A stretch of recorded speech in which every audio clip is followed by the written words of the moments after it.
Hi Max, Hello, Barish. where are we and what are we doing here today? So we are in Tbilisi and we are in Paninaru vintage store. That's a vintage store which is dedicated to mostly men and unisex clothing, true vintage stuff, but the one which still looks modern, looks relevant and actual nowadays. And the items from the store are very easily can be integrated into your daily wardrobe, but they have still some vintage flair in it, vintage mood. It looks amazing, Thank you. Even it's like a relatively small space. You decorate it really well that we can see lots of different clothing items and we can see even lots of accessories. In this small space, you are showing us that you are presenting us maybe more than 100 different pieces. Yeah, that's true. Actually, I think even 300 pieces are in general are located here. And yeah, thank you. It's really a tiny place, but I tried to make it as functional as possible. But still, I think there's more potential in this space, so I'm still working on it. So Max, what was your process when you are choosing, when you are picking up pieces for this vintage shop? Maybe some things catch your eye? Right. Well, honestly, that's a pretty complex process. However, I try not to overthink it that much. And most commonly, I just, see at the first glance whether I need an item or not. More of a gut feeling. It also depends on the particular item. Let's say, for example, if we're talking about denim, I mostly search for a good quality fabric in the first place. And the way it's aged, the color, the fade, and the way it's constructed. But when I look at the jackets, I'm mostly attached to, the fit and maybe some details and the color as well. Talking about t-shirts, it mostly just the artwork, the graphic on the print, and all the rest is just secondary. The size, the condition, it just goes after. But generally, I'm more attracted to items which are naturally aged, and the ones which you can obviously see which are old, but still are relevant today, which can look pretty casual, even sometimes basic, but they have some vintage mood in it and something special. But it's really hard to explain. Sometimes you just feel it. So it's like a gut feeling. Absolutely right. Yeah. So Max, have you ever find something so special to you that you didn't want to sell it? Not really, because I'm not doing this, for the sake of collecting. And it's always a pleasure to see people find something for them, something that speaks to them. And when I see the joy in their eyes, when they just accidentally just find something they are really attracted to. And, actually reasonable pricing helps a lot as well, because items I really like more, I tend to price them a bit higher. And also, I don't think that it's like something new, but sure, I keep some items for myself if it just works for me. So I don't have this problem, and it's a pleasure for me to share with people, Yeah, I totally understand. So, why did you choose to open a vintage shop instead of a regular clothing store? Okay. So firstly, I think that the reason to that was a more easy access to clothes, because generally speaking, you can call the whole city a big market where almost everyone sells some clothes. And it's a lot easier because, you need more funds to order something like completely new clothes, or know somebody who manufactures it here. And without all this knowledge, it was completely impossible to me to start with.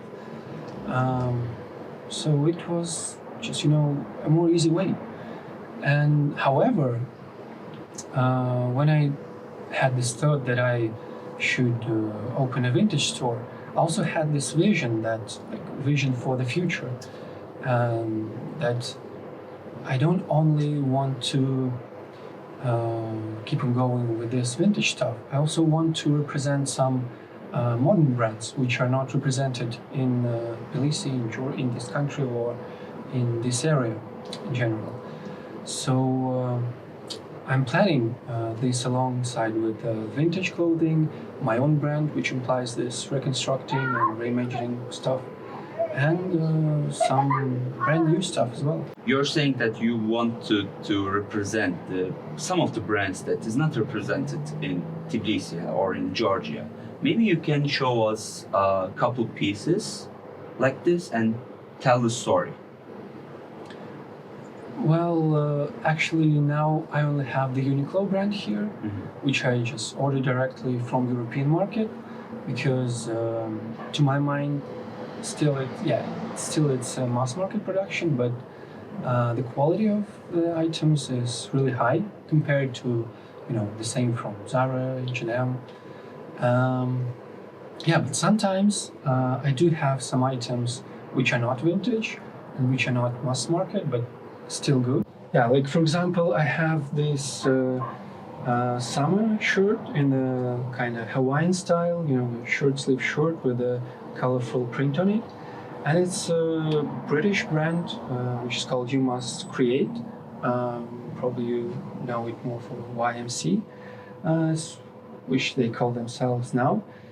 So yeah, it's a modern brand, which is like a streetwear brand, which is pretty cool. And it fits organically in the whole curated stuff I also have here. All of the prints looks like really unique that you can't find it in the stores, because I think in this modern era with this fast fashion, also clothes lost their souls. Just look at these prints. If you go to Manhattan, can you see something like this or this, or even the famous brands like designer brands, Louis Vuitton, Dior, or any brands that you can think of? It's I think they are afraid to create this type of patterns now, because maybe they're afraid to not make much money from it. Who knows? Well, actually, it's a funny thing you mentioned, because actually, yeah, sometimes you can really see that the item is like an old one, like it's more than 20 years old. Exactly this shirt, I guess, because the print is 100% 90s. And I really miss this kind of thing now. And it was very common to shirts, to this a bit silly sweaters, and but on another hand, a lot of modern brands just get inspired by vintage stuff and old clothing, not only in terms of prints, but in the way they fit and in the general look. So I don't think they are necessarily afraid of it, but and of course it differs from brand to brand, Sure. But it's very frequent that nowadays a lot of brands just borrow some ideas from vintage stuff. Actually, I had a very cool sweater, some vintage sweater. I don't even remember the brand, which was very look-alike a Loewe sweater from a pretty recent collection. I just saw it in a men's fashion magazine, and I just showed people coming into the store that look and compared it. It just the colors are a bit not the same, but the general look is very similar. Yeah, I think I agree with you that some of the brands are still using and borrowing the ideas from the 80s and 90s, but it's very hard to find them. Like, you really need to deep dive, or you need to know your style and know maybe some fashion, because like these brands are not we don't see them everywhere. That's it's true. not like this fast fashion brands that occupy all over the world. And I have very strong. I know you also have very strong feelings against fast fashion because, like you said, it's gonna end up in the same ocean. But I think we still appreciate the brands that use quality products and that we can wear for hopefully very long years.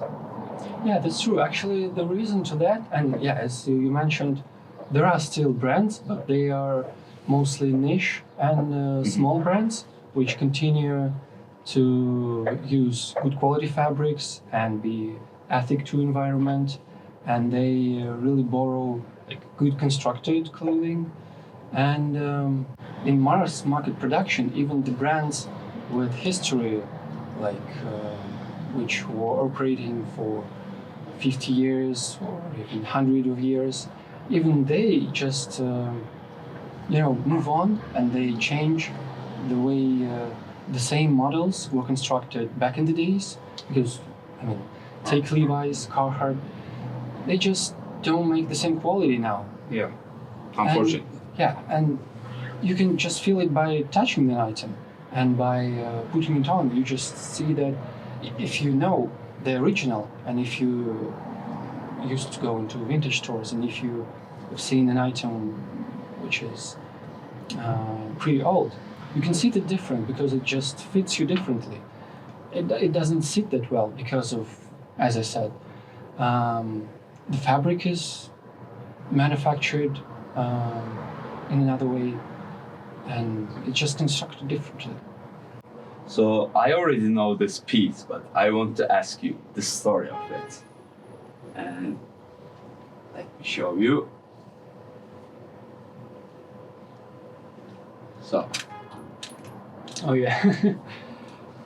so it's a very unique thing, you know. This is the first time I saw in a vintage shop that is saying not for sale. Ask me why.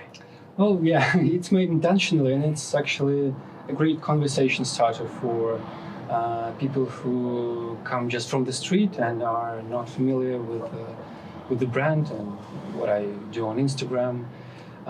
Because actually, that's a mass market and fast fashion brand. It's not vintage. It's pretty modern. And even though I really love this print and I love this Peanuts series, it says something like, keep this planet green and keep it green, which to me is very hypocritical, because it's complete greenwashing. True.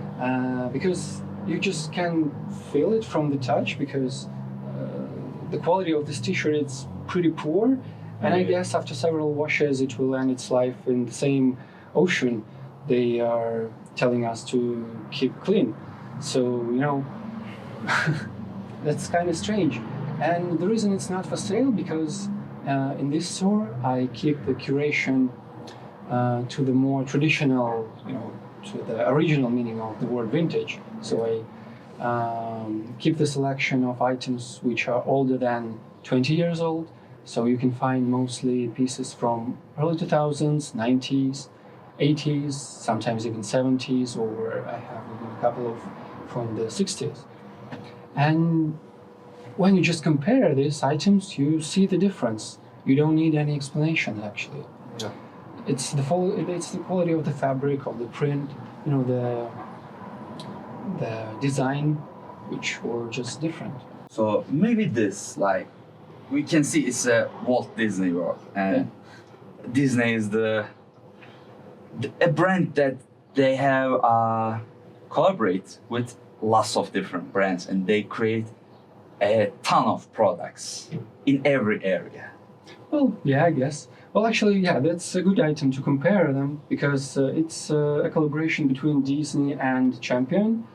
Champion, sportswear brand, which were especially good before the 90s, and then their quality lowered a bit, and currently they're trying to rise it again.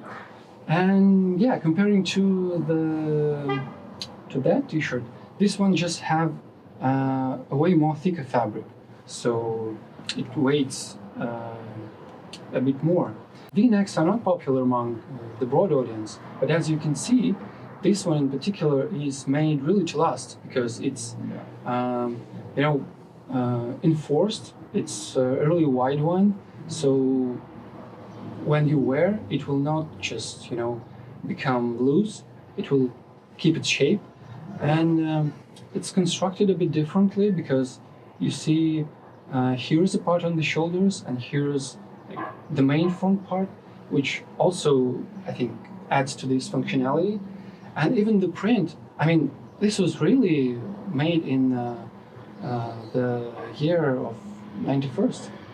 Oh. And obviously you can see this fade, which is, to my mind, is pretty cool.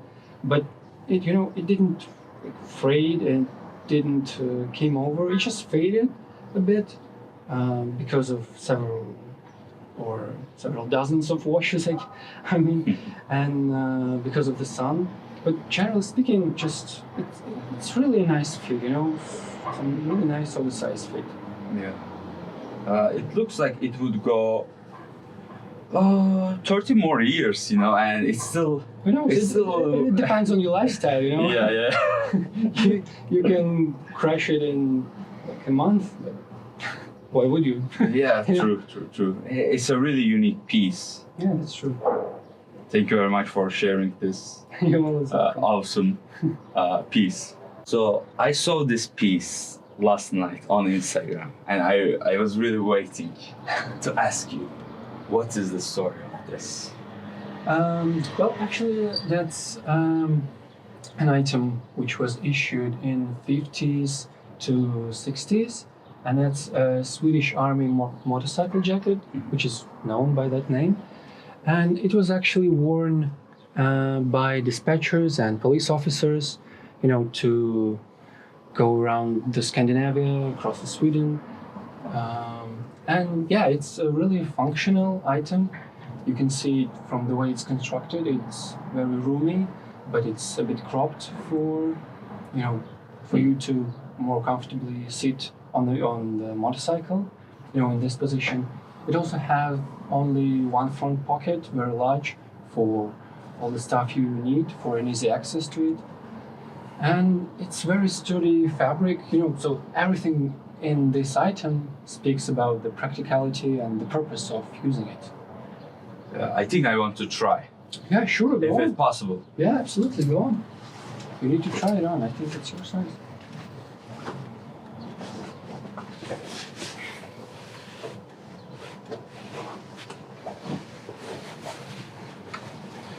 As you can see, wow, It is.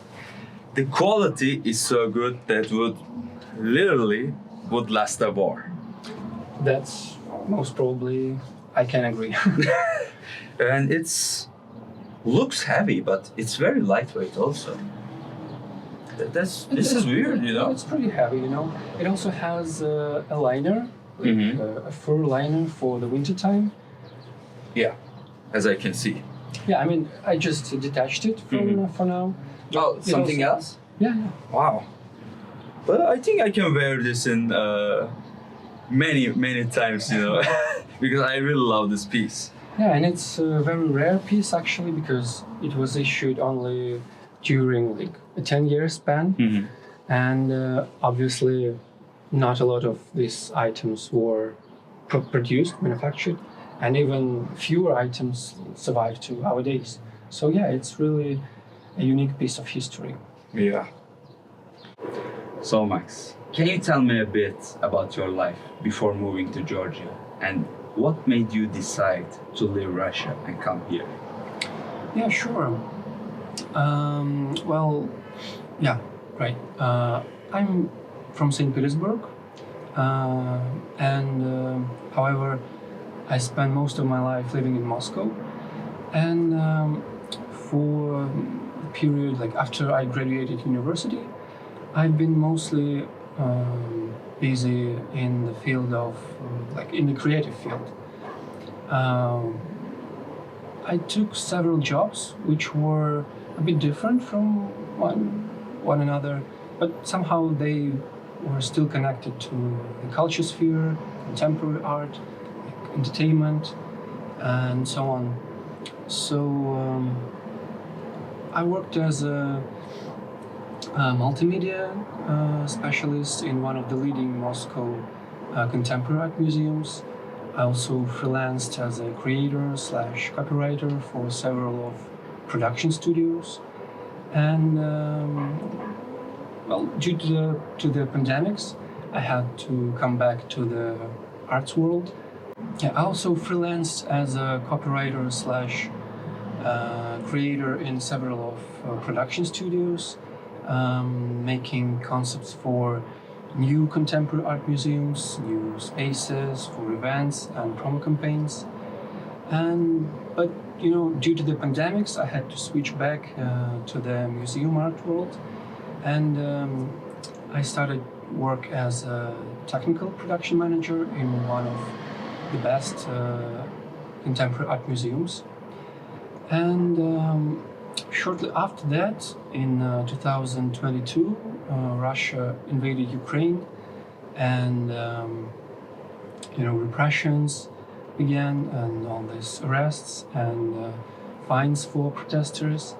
And shortly after that, me and my wife, we just understood that it's not gonna end that easy, and everything was getting only worse. So quickly we decided that we should leave. And actually my wife is Georgian, so the place to go was pretty obvious and natural, because we've been living together in Moscow only for the duration of our marriage. So yeah, this decision came pretty easy and quickly for us. So your wife was already Georgian, and you guys get married in Russia. No, actually we got married here in Georgia, and then we decided to move in Russia. So you already feel connected with this country because you got married in Georgia. Maybe that's also helped you to come here and adapt you better. Well, that's true, yeah, because I don't feel like a complete stranger here, and the culture and the language and the environment seem pretty, like, I'm more familiar to this compared to if I traveled here for the first time. So actually the first time I've been to Georgia was, let me remember, like 15 years ago. Wow. Yeah, so a lot of memories. So yeah, I can tell that I'm a bit more integrated to this environment, but still, I can't call myself like a local. Yeah. But I feel like you adapted very good, and you feel very comfortable in this space, and you create your own space in a different country, and I feel you felt that confidence in you to open a thrift shop, a vintage shop, and sell hand-picked clothes to the locals. Well, yeah, that's true. I wouldn't say that I'm that much confident living here, but this place really helps. So it's like my own little world here, only for myself and like-minded people. Yeah. I think I already fall in love with this place last year. Yeah. That was my first time that I visited Georgia, and I came back for this interview. Yeah, I appreciate that, really. Thank you very much. Like, this is such a unique place that you really can't, you really don't want to go other places. Like, after you see this, after you experience this shop, you guys not gonna want to go to different thrift shops. Thank you. So what made you want to create your own vintage shop in a foreign country? And was it scary? Well, actually, to start with, actually, I always thought about, having my own business, to start something by myself. I just never knew what exactly should it be. Like, I have some ideas on publishing house, like a coffee shop. I mean, back in my hometown. And Actually, this place appeared pretty spontaneously. I never thought about it in the way it is now. When we moved here in Georgia, um, as I already said, it wasn't completely unfamiliar to me, but still starting new life felt kind of overwhelming. And after we kind of settled down a bit and I finished some paperwork to stay here, I found myself like really depressed and frustrated and desperate and insecure about the future and everything. And I just didn't know what should I do with my life. It was really a strange period. And after, I guess, half a year, me and my wife, we just accidentally came to one of these second-hand shops. Actually, it was a big warehouse filled with Japanese kimonos. And that place really struck me. And it really amazed me because, when I came there and I saw these huge bags just filled with all these beautiful, magnificent fabrics, which are very pleasant for touch and for your eye. All the colors, the textures, the patterns. I was amazed, and I still remember that thought that I had back then. That, like, how crazy is this? That all this stuff was like, people just decided to get rid of it, like, because they didn't want anything of that. But actually, everything was in a very good quality and in a very good condition. And to me, that was a bit unreal. Like, I just felt at the time that me and those Japanese people were living in two completely different realities. Like, for me, all these clothes and fabrics were something very rare, unique, and very beautiful. And I suppose not for me only, but for most of the people, because we've never experienced such, and somehow I didn't want to lose that feeling and this thought. And actually, the same evening, while walking my dog, I just thought that I should keep in touch with this feeling and these fabrics, so I should do something with it. So maybe some upcycle project, or just, I just didn't want to let it go. And yeah, shortly the same evening, as I said, I just thought that probably I can make like dog collars from these fabrics, because actually even we had a beautiful floral pattern collar for our dog, and it has some Japanese vibe in it, and yeah, that was the initial idea. But the problem was I had no experience in sewing, and in creating some items, some accessories.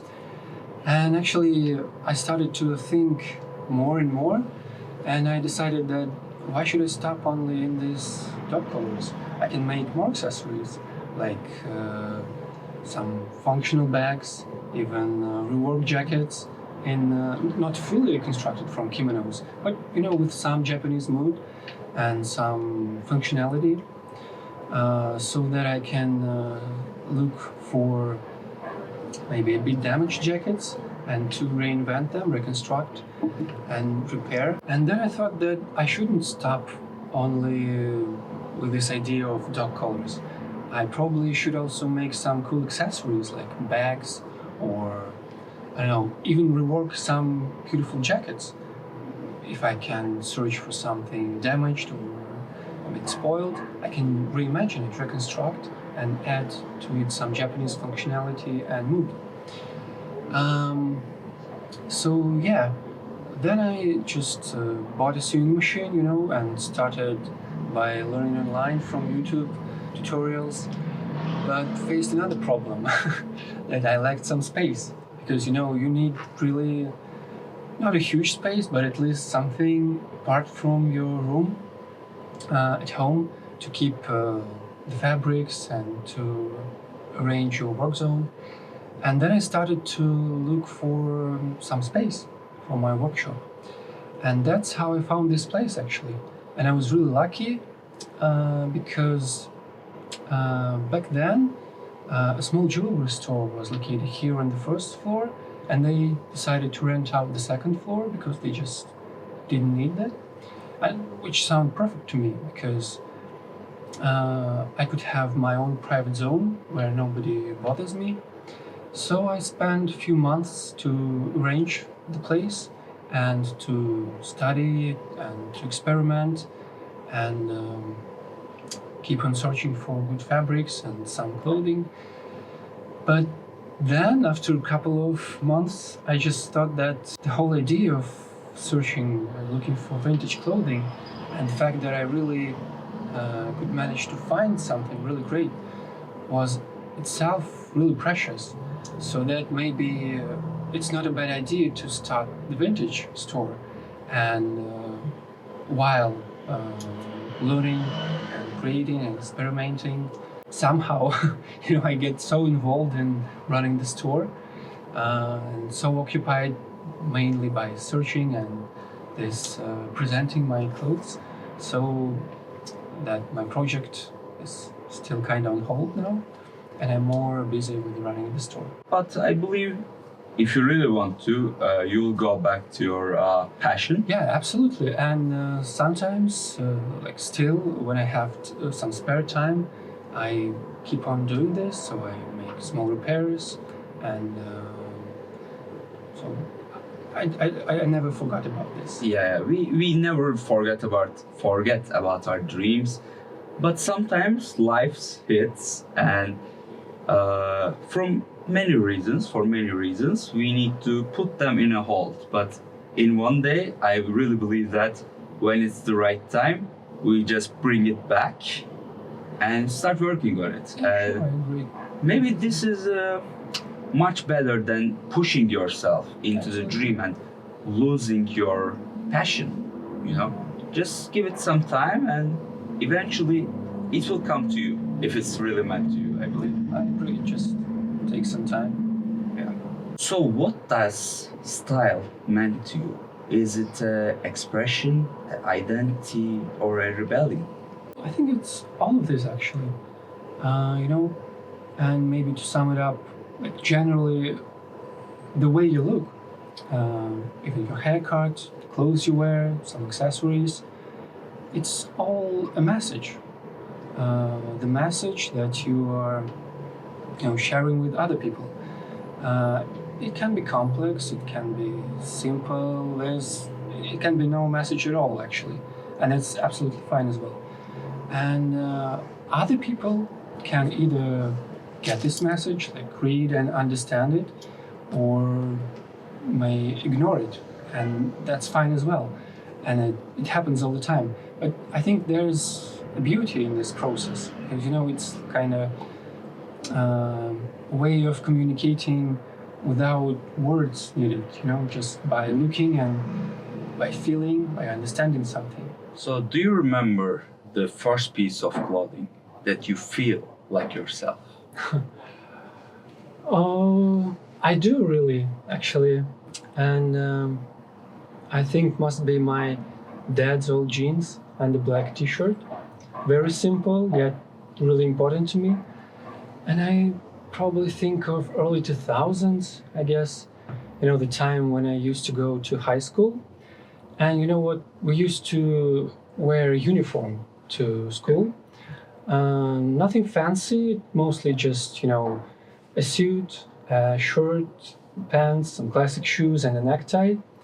But imagine a kid in this outfit. And at that time, I was really into, punk rock music, or as we called it back then, like alternative music, which consists of like grunge, garish rock, indie rock as well. And imagine a kid having to wear this suit with his mindset based on the music and culture like that, which was really pretty weird to me. And of course, I tried to rebel in little things like wearing a band's t-shirt under the blazer or wearing Converse and not some classic shoes. And finally, I think at the age of 14, maybe, I just grew enough to fit into my dad's clothes. And I put on his washed blue denim jeans and this black t-shirt, and suddenly everything kind of changed, you know. I felt like myself. It reflected my inner state of mind in a way, and it really did felt like a second skin. Yeah, I totally understand. Yeah. Thank you for sharing this. Second skin, nice. And thank you for this question, because I really had to think about it a bit, and I just, that was the moment, really.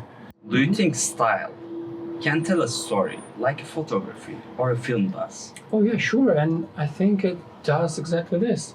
I mean, it can reflect your philosophy, your mood, you know, your background, your values even, and that's really important because it's like, you know, communicating without words, and that's the beauty in it actually, because even without any conversation, we can share the same values, tell stories to each other just by the way we look. That's great. Yeah, I totally agree with you. But for me, I think movies and photography are a better way to tell a story. But we also use lots of fashion designers in our movies to tell our characters' backgrounds. Yeah, absolutely. It just, you know, adds a bit to it. True. And these things are connected to each other. So, yeah. Yeah, like you remember Top Gun?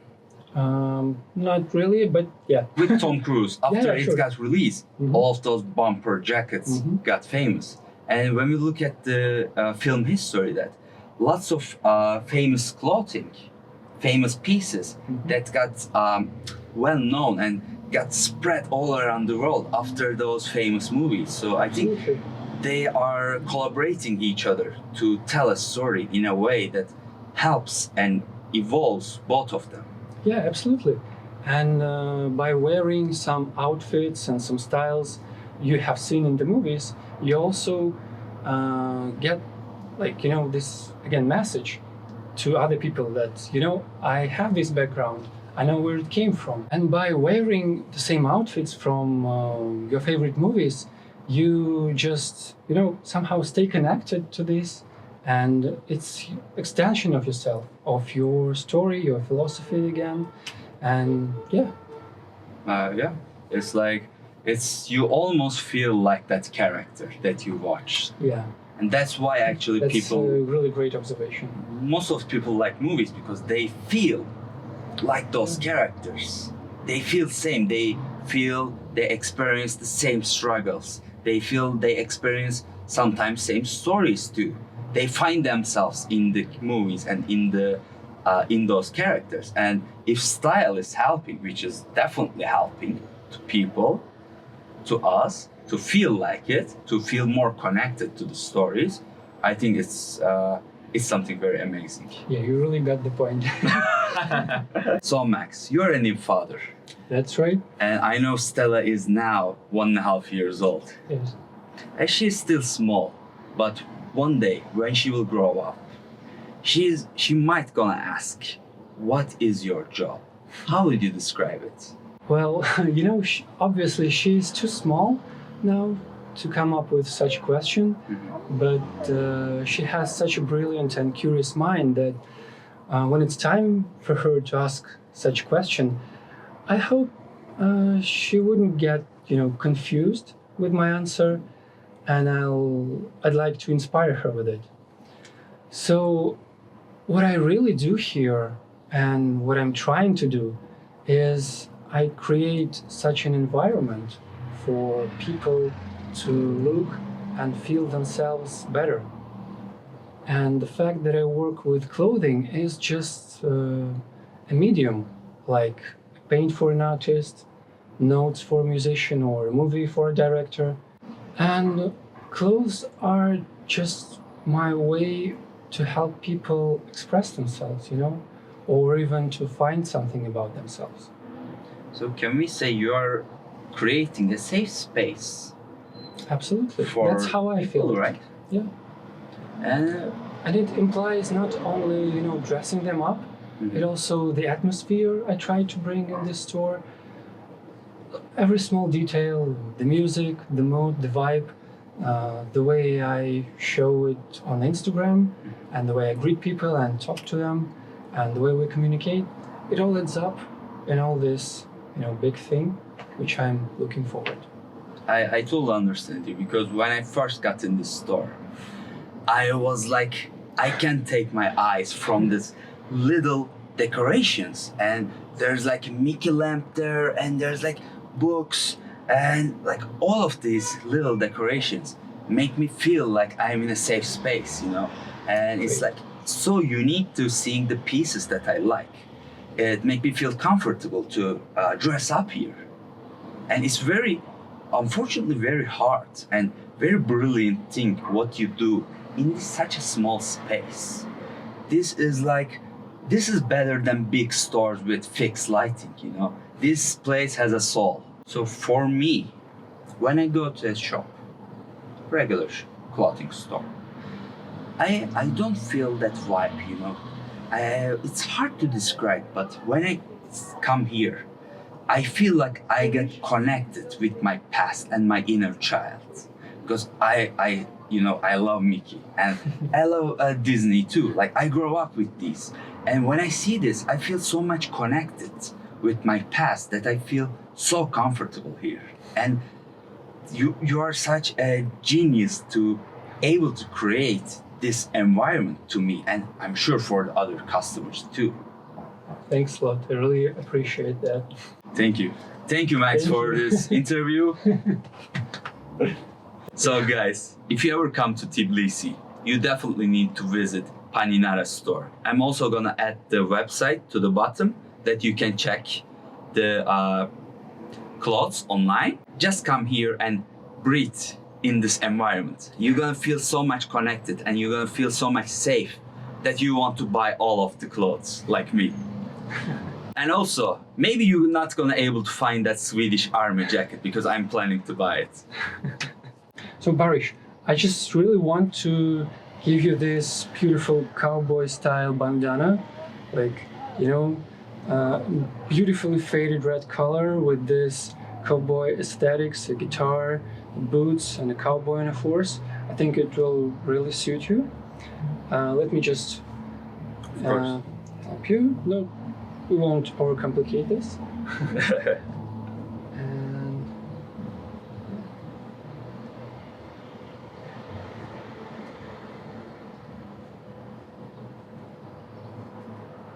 And sorry, I messed it a bit, but